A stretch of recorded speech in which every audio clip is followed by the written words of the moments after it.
নুসরাত জাহান ছিল খুবই ভালো ও শান্ত স্বভাবের একটি ছোট্ট মেয়ে।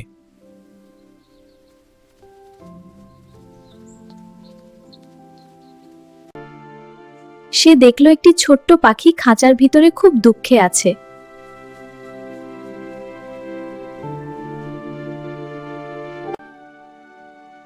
নুসরাত ভাবল, এই পাখিটি তো আল্লাহর সৃষ্টি, এটা কেন কষ্ট পাবে?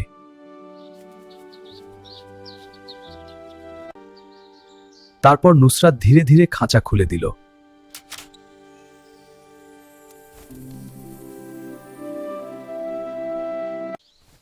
পাখিটি স্বাধীনভাবে আকাশে উড়ে গেল, আর নুসরাত হাসল।